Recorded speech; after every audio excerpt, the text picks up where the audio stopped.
My name is Bashar Qasim. I am the founder of Azzad Asset Management.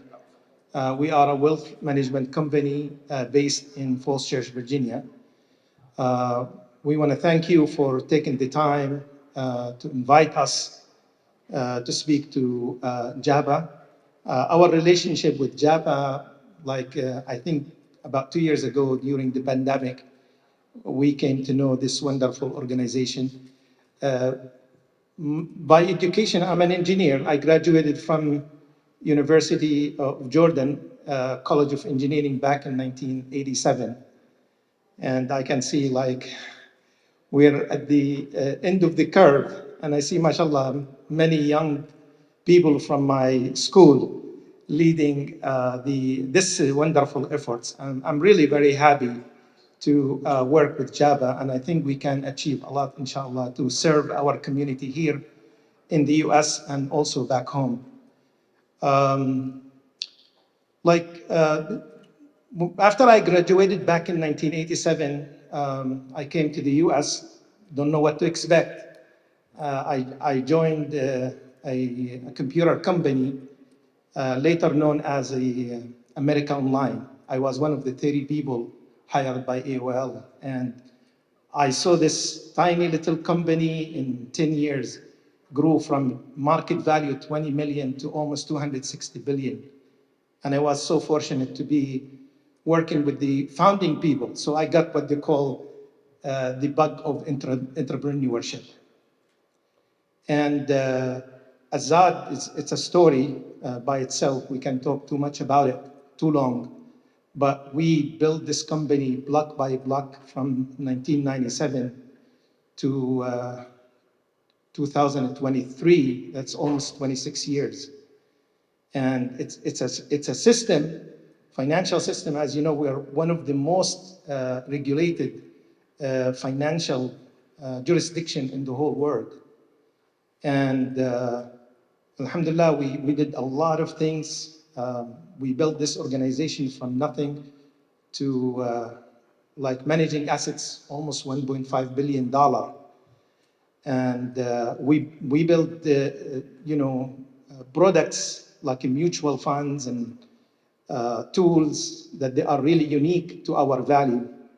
Coming from Jordan, Muslim Arab country with culture where we accept the system to challenge us and we challenge back. And that's what we created. Alhamdulillah, Azzad was ranked by CNBC 100 as one of the top 25 wealth management firm in the US.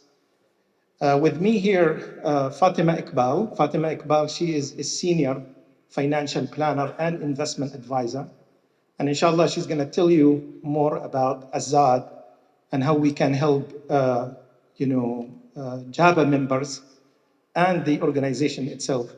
Fatima, she's a graduate from Cornell University in applied economics and also has a master's degree in finance. And she's been with us almost 15 years. She joined us back in 2008. But Fatima, what's unique about her that her husband is a radiologist, physician. Her dad is gastroenterologist, and her mom is an internist medicine. So she's coming from a physician family. And she works with many of our physician clients. As I mentioned before, like almost 80% of our clients are physicians. So I would like to introduce Fatima to tell you about Azzad and how we can help. Assalamu alaikum, everyone. Good afternoon. So today I'd actually like to start with a story. And it's a story about grow hard and dense and help it grow into a much larger tree. But what happens if you take a tree and you plant it in an open space? It can now get all the sun that it wants. It can grow very quickly. And because it can grow quickly, it can also be susceptible to damage and to rot. And its wood is softer. It has less chance of surviving compared to the larger tree that took much longer to grow. So what does all this have to do with investing? You can take your portfolio and you can grow it very fast. It can be very exciting, it can be thrilling, it can be almost addicting. But are you more likely to make a mistake? Are you more likely to take big risks that can get you into trouble? Or if you grow your investments gradually, are you more likely to build strategically in a way that can be sustained? Many of you may have also heard about the failure of Silicon Valley Bank that happened last week. It's a story of a bank which grew very quickly. Its deposits doubled from 116 billion to about 211 billion at the end of 2021. And it didn't have proper risk mitigation in place for scenarios like an interest rate hike. And I'll credit this analogy to Morgan Housel, who is the author of Psychology of Money, which I would highly recommend as a read for any of you interested in investing. So these are challenges that we help our clients navigate to build and maintain their wealth. And we at Azzad manage about 1.5 billion in assets. We're a boutique investment advisory firm and financial planning firm based in the Washington, D.C. area. We offer exclusively halal and Sharia compliant investing and holistic financial planning, which also includes retirement planning, charitable planning, and estate planning. And we actually curate portfolios by institutional portfolio managers and offer comprehensive oversight for our busy clients. Now, our typical client are busy professionals. Many of them are physicians just like yourselves. And they're looking for advice on managing complex financial situations like investing for retirement, saving for their kids, saving on taxes. And we also help multi-generational families with estate planning and legacy planning. And our clients also tend to be very charitably inclined, and we help them grow their charitable wealth so they can be more effective donors and philanthropists. So more than likely, one or more of these questions has probably come to mind at some time. What would you do if you had all the time and money in the world? How would you live if you knew you only had 5 or 10 years in the world to live? What would you most regret if you died tomorrow? And while all of these questions seem existential and they might take some deep thought to answer, these questions can give us insight into how we feel about money and what it means to us, knowing that some of these reasons we may share, but many of them may be uniquely our own. So let's take a look at really what happened last year in 2022. And as this chart shows you, you can see a nearly year-long decline in stocks in 2022, which was represented by the S&P 500 index. And then there was a modest recovery in the fourth quarter. So there's a saying on Wall Street, don't fight the Fed, which has never been more true than in 2022. There were higher interest rates, which led to lower stock valuations, and the Fed turned to a tightening monetary policy. And as you can see from the first data point in January, inflation was already reaching levels not seen for many years before. And it would accelerate actually to a peak of about 40-plus year record highs before again moderating again. The Fed undertook an extraordinary series of steps to combat this inflation, including raising the Fed funds rate from near zero to over 4% in under a year. And recession is another word that many of you probably also heard. And it was a major worry for investors, although investors again started to feel that it likely wouldn't be as prolonged or as feared closer to the end of the year. So where does that leave us as investors? So while many feel that there isn't much that can be done in an environment like this, what we do is we help our clients focus on what they do have control over. We like to consider ourselves your family's chief financial officer, and we believe financial freedom comes from knowing you're maximizing all your planning options. Our process starts by getting to know you, your needs, and what matters most to you, and your risk appetite. Then we help you focus on matters that you can control, where we can make the greatest impact, like tax management, charitable planning, estate planning, investment risk. And we'll organize everything for you in a financial plan so you can track and measure your progress every year. So no matter what stage you are in your financial journey, we can help you give some financial clarity. It's not on the slide, but one of our most important jobs is actually acting as a behavioral financial coach. And during hard times, just sticking to an investment plan, regardless of how well designed it might be, can be challenging. We help our clients make better choices and stick to their plans by coaching them through these difficult times. And in fact, emotions can often play a negative role in an average investor's portfolio.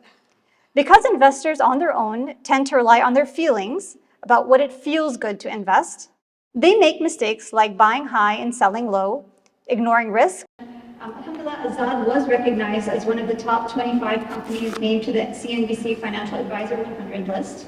Also, several of our portfolios received recognition as top performance in their categories. And this is despite the fact that all of these portfolios are following Sharia-compliant guidelines. So regardless of how markets perform, our first priority is to make sure that our clients' portfolios align with their Islamic values. So we're a member of IOFI, which is an international organization consisting of highly reputed scholars that create Islamic finance standards ranging from investing to zakat. And we also have an active Sharia advisory board that is consulted for gray areas or areas where the Sharia standards may not be covered. We're also the first firm in the US to have an annual independent Sharia audit by a third party. And we've developed technology that incorporates data from multiple databases to screen investments from impermissible areas like alcohol, gambling, tobacco, interest. And in addition to screening investments, we also monitor them monthly and calculate zakat and purification for our clients annually. Now, interestingly, I had a client that came to us very concerned about planning that she had done when she was with a previous advisor. They had set up a donor-advised fund. It's a very smart vehicle that you can use to accelerate charitable deductions and strategically plan for charity. And the fund was set up specifically to help them manage their zakat. And they were using the donor-advised fund that had limited investment options. And when I took a look at what she was actually investing, over 60% of our holdings were not halal. She had no idea about this. And in the end, the whole effort of setting it up, transferring the shares, doing the tax planning, meant nothing, because now her zakat was not coming from a halal source. The other area that we control is also the quality of investments. And most of our clients, like you, are busy professionals. They're very smart people, but without the time and expertise to properly assess multiple portfolio managers. They track their performance, you must also ensure quality management. And so we take this burden from them by researching and hiring specialized institutional portfolio managers and then conducting ongoing due diligence. So each of these institutional firms has their own specialized management teams and specializing in an area of the market. So we choose managers that have strong track records and whose performance is not inhibited whenever you apply the Islamic screens. We have actually 12 different portfolios ranging from large cap, mid cap, small cap, growth and value, international. We have innovation, REITs, fixed income, and these 12 portfolios actually provide the toolbox for us to develop risk-adjusted asset allocations for clients that meet their risk tolerance as well as their risk capacity. And I mention both of these things because often we talk about risk tolerance, which is really about how much risk we feel comfortable taking, but risk capacity is also the amount of risk that we need to take, and another important component of the investment process. So if you've ever picked investments in an account, you may have wondered, well, how much should I end up putting in this stock? How much should I end up putting in this particular fund? And we take the guesswork out of that by also paying attention to optimizing portfolios. Because each investment has its own risk and return trade-off, we have to combine it into an allocation that is optimized for return given the level of risk you choose. And now the final area that I'll talk about is taxes. So looking at this chart, we can see that the marginal tax rate on top earners has actually varied over time. In 1915, it was 7%. I don't think we're going back there. However, during World War II, the highest marginal tax rate actually jumped to 94%. And since then it came down, but it rose again and stayed high during the 1950s.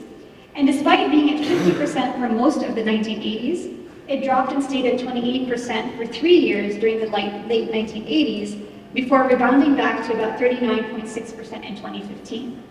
Right now, the highest rate is at 37%, and that's scheduled to stay until December 31st, 2025, after which the rate will go back up to about 29.6% unless Congress acts. So of course, a dollar paid in taxes is a dollar you'll never see again.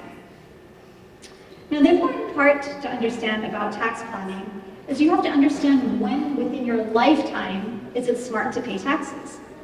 And you might ask, how can I control that? Smart investors actually plan their taxes annually based on their projected income. And years when income is high, deductions like retirement plan contributions and charitable deductions become more valuable. And also there are ways to fast forward or maximize deductions to these high income years to help you save more. And these can include charitable planning tools like the donor advised fund I mentioned the client I had worked with was using. There are charitable trusts, health savings accounts, special retirement plans like defined benefit plans. And believe it or not, there actually may be years where it's better for you to pay taxes. Those can be years maybe where you have incurred losses and you have a lower income. And in those years, you can actually take advantage of lower tax rates by accelerating income through strategies like a Roth conversion. So maximizing your retirement plan is really the best way to grow your money while deferring taxes. And some plans give you a tax deduction for contributing money, whereas others, like a Roth IRA, allow you tax-free earnings when you retire. And again, it's important to consider your future planning in terms of what you're doing right now. If you're employed and you aren't able to have your own plan, but your 401k allows you to have a self-directed plan, that's another great opportunity to be able to access federal funds. So again, you can continue benefiting from employer contributions and saving money in taxes. For your taxable investment accounts, a good strategy is to harvest portfolio losses when volatility occurs. And this can help you offset gains elsewhere in your portfolio. So when you harvest losses, you actually sell a security that has experienced a loss. So that's not typically intuitive for most people. But from a tax planning perspective, that can be advantageous. And here, this way you can actually reduce your overall tax liability. Harvesting throughout the year in a response to market declines like what we're seeing right now can actually be a smart way to use this environment. And of course, you want to be clear of any IRS wash sale rules. That's why it's important that you work with an advisor, you work with your CPA to make sure you get this right. And market declines can also offer you a good opportunity to convert that IRA into a Roth IRA. So when an IRA declines in value, the conversion taxes aren't going to be as burdensome. And then once in a Roth, you get tax-free money. Who doesn't want that? So you don't have to actually also wait for a market decline. Again, if you have periods where your income is lower, that could be another opportunity to do a Roth conversion. And Roth assets are also another great tool when you think about legacy planning and leaving assets for your children that can also be tax-free. So what other ways can you save? Could you use some extra help in your business this summer? Have you considered hiring your children? If you can hire children that work for you, it can be another strategy to help minimize tax liability. And those children can then actually invest the money in a Roth IRA, growing money tax-free for themselves for the future. So this works because no one pays federal income taxes on the first roughly $13,850 because that's the standard deduction.